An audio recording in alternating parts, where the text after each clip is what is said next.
Hey everyone, welcome to CLAT point and let's start आज का the Hindu news discussion. काफ़ी कुछ है पढ़ने के लिए, काफ़ी कुछ है सीखने के लिए। बिना समय गवाए आगे बढ़ते हैं, शुरू करते हैं हमारे आज के सेशन को। क्लैट पॉइंट का एवेंजर बैच के बारे में आपको पता होगा, जिनको नहीं पता है बता देता हूँ। रिवॉल्यूशन है क्लैट के प्रिपरेशन में। 21,999 का ये कोर्स है। 7 बुक्स आपके घर पे आएंगी, लाइव क्लासेज हैं, पर्सनल मेंटरशिप है, 50+ मॉक्स हैं, ऑनलाइन प्लस ऑफलाइन दोनों फॉर्मेट में। और क्या चाहिए, डेमो क्लास भी अवेलेबल है, ऐप पे एक बार चेक कर सकते हो। प्लस अगर आप 2 साल की प्रिपरेशन करना चाहते हो, 2025 इज योर टारगेट, तो हमारा विजेता बैच है क्लैट के बच्चों के लिए, वो उसमें इनरोल कर सकते हैं। 2 साल की फीस ओनली 32,999 है। ठीक है, चलिए बढ़ते हैं आगे। एनएलसेट की अगर आप तैयारी कर रहे हैं, 3 ईयर फॉर एनएलएसआईयू का जो हमारा कोर्स है, जिसका नाम है प्रारंभ बैच, ये भी पूरी डिटेल आपको एप्लीकेशन पे अवेलेबल है, डेमो क्लासेस के साथ साथ। आप जरूर इसके बारे में भी वहाँ पे जानकारी ले सकते हैं। सबसे पहली देखो न्यूज़ आई है, ट्विटर के जो एक्स सीईओ थे, क्या नाम है इनका, जल्दी बताओ, जैक डॉर्सी। ठीक है, इन्होंने ये बोला है कि भैया इंडियन गवर्नमेंट जो है ना, वो हमें बहुत तंग करती थी, कभी ये करो कभी वो करो। इन्होंने ये भी बोला कि जैसे फार्मर प्रोटेस्ट के दौरान बहुत ज़्यादा हम पे प्रेशर डाला गया कि ऐसा करो वरना हम ट्विटर को इंडिया में बैन कर देंगे। एंड इस तरीके की बातें जो हैं ये जैक डॉर्सी ने कही हैं। ठीक है, इस पे इंडियन गवर्नमेंट का कुछ रिप्लाई आया है। एग्जामिनेशन पॉइंट ऑफ व्यू से कुछ भी इंपॉर्टेंट नहीं है, देश दुनिया में क्या हो रहा है, इसलिए इसको यहाँ पे कवर कर लिया गया है। ठीक है, अगली न्यूज़ जो है वो देखो साइक्लोन बाइपरजॉय के बारे में है। 20,000 shifted to safety place in Gujarat. ठीक है, साइक्लोन बाइपरजॉय बांग्लादेश के द्वारा नाम किया गया है। मेरा इसी में क्विज का क्वेश्चन है जो मुझे आप लोग कमेंट सेक्शन में बताएंगे कि नेक्स्ट साइक्लोन का नाम इंडिया ने जो प्रपोज किया है वो क्या है। ठीक है, और बाइपरजॉय के बारे में 2 से 3 दिन पहले पूरा डिटेल में 360 डिग्री कवर किया है, तो I am not going to repeat it. इसके बाद देखो इंडिया कनाडा टाइज से रिलेटेड एडिटोरियल आया है, इसको समझेंगे, कुछ नए पॉइंट्स निकल के आ रहे हैं।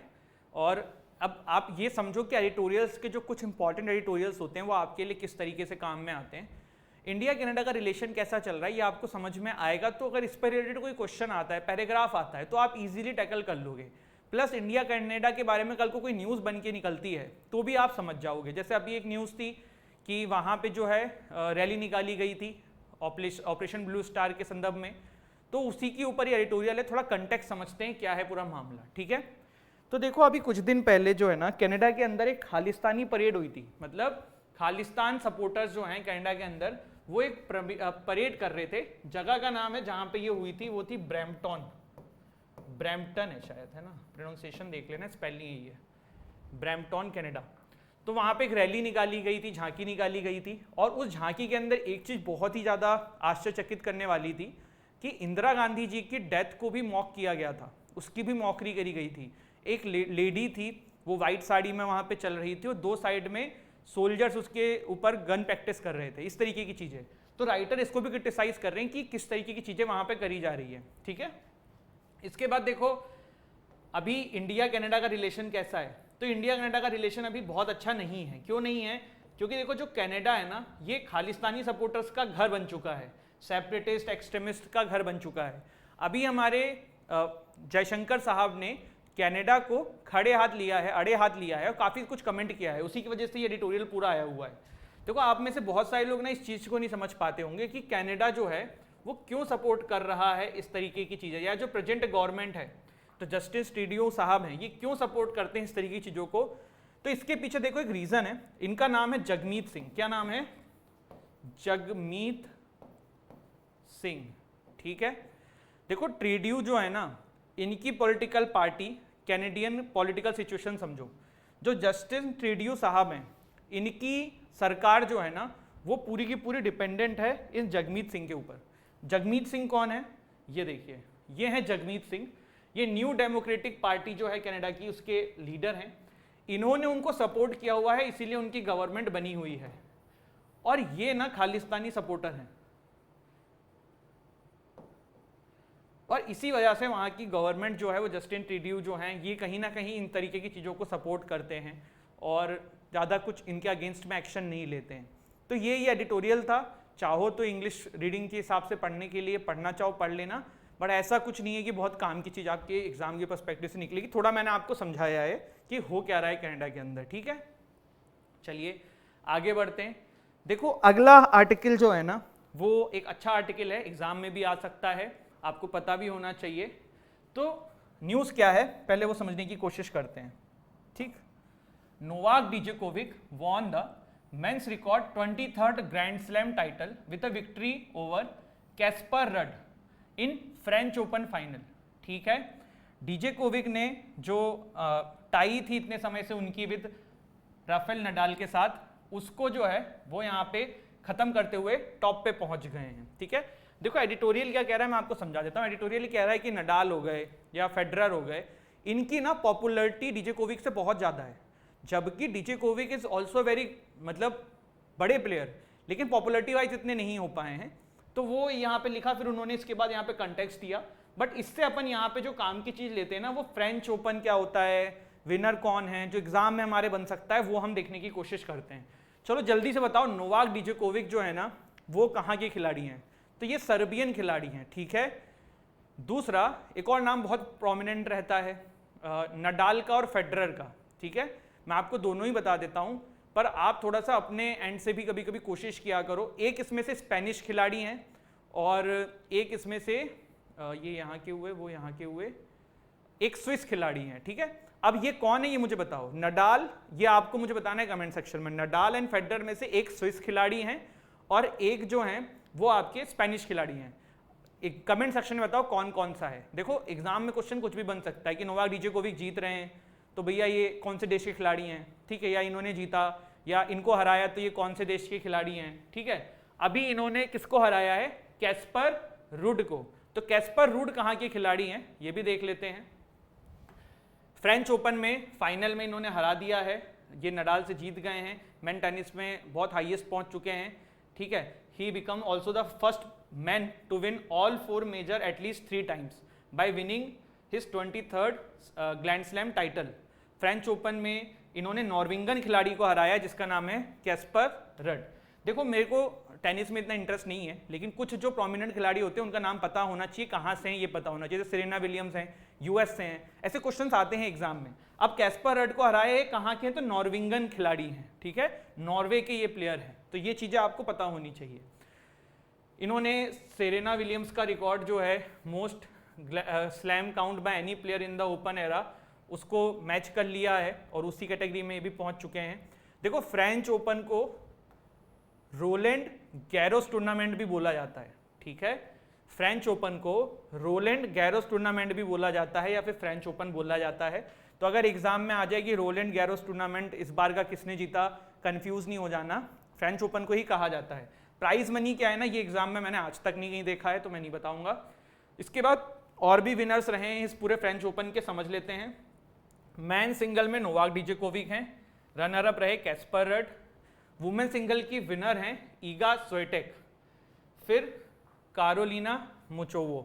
देखो एक चीज हम लोग कहते हैं ना जेंडर इक्वलिटी एंड ऑल, मेरे को ऐसा लगता है कि ये सब एक एग्जाम्पल है कि आज भी हमारे देश में, या मतलब मुझे और देशों का तो नहीं पता, बट अपने यहाँ पे प्रोमिनेंट न्यूज़पेपर कौन सा है, हिंदू है या इंडियन एक्सप्रेस है, इन्होंने मेन सिंगल का कवर किया लेकिन वुमेन सिंगल का आर्टिकल इस तरीके से कवर नहीं किया या उसके बारे में चर्चा भी नहीं करी एडिटोरियल में। तो ये गलत चीज़ है, ये तो मैंने अलग से ऐड किया है, ठीक है। इसमें ये कौन से देश के खिलाड़ी हैं ये देख लेना यार, मुझे अभी याद नहीं है, झूठ नहीं बोलूँगा, तो ये आप देख लेना। Men's doubles, women's doubles, mix doubles, इस तरीके के क्वेश्चन मैंने कम देखे हैं, लेकिन पढ़ लेना, याद कर पाओ तो कर लेना, आपके ऊपर है। इसके बाद है द फ्रेंच ओपन। थोड़ा सा फ्रेंच ओपन की हिस्ट्री जानते हैं, इतिहास जानते हैं, ठीक है। तो फ्रेंच ओपन जो है ना, ये 4 ग्रैंड स्लैम टेनिस टूर्नामेंट जो हैं उनमें से एक है। एनुअली होता है, कब से स्टार्ट हुआ है? 1891 से। कब से स्टार्ट हुआ है गाइस? 1891 से। इसको फ्रेंच चैंपियनशिप के नाम से जाना जाता था, बट बाद में इसको फ्रेंच ओपन के नाम से जाना जाने लगा। पहले इसमें फ्रेंच प्लेयर्स या फिर वो प्लेयर जो फ्रांस के क्लब्स में इनरोल होते थे वही खेल सकते थे, लेकिन बाद में पूरे वर्ल्ड को इसमें एंट्री दे दी गई है। 1925 से टूर्नामेंट जो है ये ओपन कर दिया गया पूरे वर्ल्ड के कंट्रीज के लिए, ठीक है। हमने देखा कि 4 बड़े बड़े टूर्नामेंट्स होते हैं जिन्हें ग्रैंड स्लैम्स बोलते हैं। उसमें एक सबसे पहला कौन सा है? ऑस्ट्रेलिया ओपन, ठीक है। ये 1905 में स्टार्ट हुआ और एनुअली होता है मेलबर्न के अंदर जनवरी में मोस्टली, ठीक। और ये इस पे देखो एक चीज़ ध्यान रखना, ये बहुत इंपॉर्टेंट है, ये जितने ओपन होते हैं जैसे फ्रेंच ओपन हो गया, ऑस्ट्रेलिया ओपन हो गया, विंबलडन हो गया, ये एक फिक्स टाइप की कोर्ट में खेले जाते हैं। जैसे क्रिकेट होता है ना, तो जैसे आप कभी देखते हो लाल मिट्टी की पिच, गीली मिट्टी की पिच, हरी मिट्टी, मतलब जो भी वॉटेवर, ठीक है, उसी तरीके से यहाँ भी पिच जो है ना वो अलग होती है, कोर्ट अलग होता है। तो ऑस्ट्रेलिया ओपन जो है ना आपका वो हार्ड कोर्ट पे खेला जाता है, ठीक है। मैं फिर से बोल रहा हूँ, ऑस्ट्रेलिया ओपन जो है वो आपका वो हार्ड कोर्ट पे खेला जाता है, ठीक। और ये सब भी आएंगे आगे, न्यूज़ में आएंगे ही आएंगे आपके एग्जाम तक। फ्रेंच ओपन की हम बात करते हैं, ठीक है, 1891 से स्टार्ट हुआ और ठीक है, कब होता है ये हमारे काम का नहीं है। इसको रोनाल्ड गैरोस टूर्नामेंट भी बोलते हैं। क्ले कोर्ट पे खेला जाता है, किस पे खेला जाता है गाइज? ये क्ले कोर्ट पे, ध्यान रखना, ठीक। इसके बाद विंबलडन जो है ये आपका oldest of all 4 tennis event है, 1877 से स्टार्ट हुआ था और ठीक है। आई थिंक विंबलडन जो है ना ये हार्ड कोर्ट पे खेला जाता है, इसको मुझे grass court, sorry grass court पे खेला जाता है विंबलडन, ठीक है। एंड लास्ट में यूएस ओपन है and it is played on hard court, ऐसे कुछ बोलते हैं इसे। 1881 से स्टार्ट हुआ था और लास्ट मंडे हमारे काम का नहीं है। In the middle weekend labour day holiday, ये मुझे बता देना कौन, शायद हार्ड कोर्ट बोलते हैं, एक बार आप लोग जरूर देख लेना, ये लिख लेना, इंपॉर्टेंट है कि कौन से कोर्ट पे खेला जाता है यूएस ओपन, ठीक है। इसके बाद लास्ट आर्टिकल आज का है 6000 civilians killed in Myanmar after 2021 कूप। तो ये एक आंकड़ा सामने आया है कि भैया 6000 सिविलियंस की मृत्यु हो चुकी है इस कूप के बाद। म्यांमार का मिलिट्री कूप हमने बहुत बार डिस्कस किया हुआ है, एक बार काइंड ऑफ रिवीजन है, इसको जल्दी जल्दी कर लेते हैं, ठीक है। मेरी तरफ ध्यान से सुनने की कोशिश करिएगा तो आपको समझ में आ जाएगा, अगर आपने पहले पढ़ा होगा तो काइंड ऑफ रिवीजन हो जाएगा, ठीक है। तो देखो जैसे इंडिया ब्रिटिशर्स की कॉलोनी थी वैसे ही म्यांमार ब्रिटिशर्स की कॉलोनी था, और म्यांमार को जब ब्रिटिशर्स से आज़ादी मिली तो वहाँ पे काइंड ऑफ सिविल वॉर हो गया, क्योंकि काफ़ी सारे एथनिक ग्रुप्स हैं वहाँ पे, अलग अलग कम्युनिटीज़ हैं। तो सिविल वॉर का फ़ायदा लेते हुए 60s के स्टार्टिंग में वहाँ की आर्मी जो है कूप कर लेती है और वहाँ की मिलिट्री पूरे म्यांमार को अपने कंट्रोल में ले लेती है। फिर इसी तरीके से चीज़ें आगे बढ़ती रहती हैं, मिलिट्री के हाथों में सारी चीज़ें रहती हैं। 90s में फिर जो है डेमोक्रेसी की डिमांड उठती है, जिसमें ऑन्ग सुन सुई जी का नाम आपने सुना होगा, सबसे ज़्यादा वो उठाती हैं। 2008 तक म्यांमार को उनका मिलिट्री जो है वो इस बात को मान लेती है कि चलो डेमोक्रेसी लाते हैं, कॉन्स्टिट्यूशन लेके आते हैं 2008 में पहली बार। बट उसमें वो एक खेल खेल देती है वहाँ की आर्मी, वो ये करती है कि 25% सीट जो है ना वो रिजर्व्ड रहेंगी आर्मी के लिए, ऐसा कर देती है। प्लस ये भी कहती है कि देश का हेड वो बंदा नहीं बन सकता जिसका स्पाउस फॉरेनर है। तो ऑन्ग सुन सुई जी का जो हस्बैंड है वो फॉरेनर थे, तो वो बाहर हो जाती हैं। बट उनकी पॉलिटिकल पार्टी फिर जीतती है, सत्ता में आती है, सत्ता में रहते हैं, भले वो हेड नहीं रहती लेकिन इन द एंड चलाती वही है सरकार। फिर 2020 में फिर इलेक्शन होते हैं, वहाँ पे ऑन्ग सुन सुई जी फिर से इलेक्शन जीत जाती हैं उनकी पार्टी, और काफ़ी बहुमत से जीतती हैं। आर्मी को डर लगता है कि इतनी बहुमत से सीट जीती हैं, कल को ये हमें हटाना दें या जो 25% सीट रिजर्व करी हमने ख़त्म ना कर दें।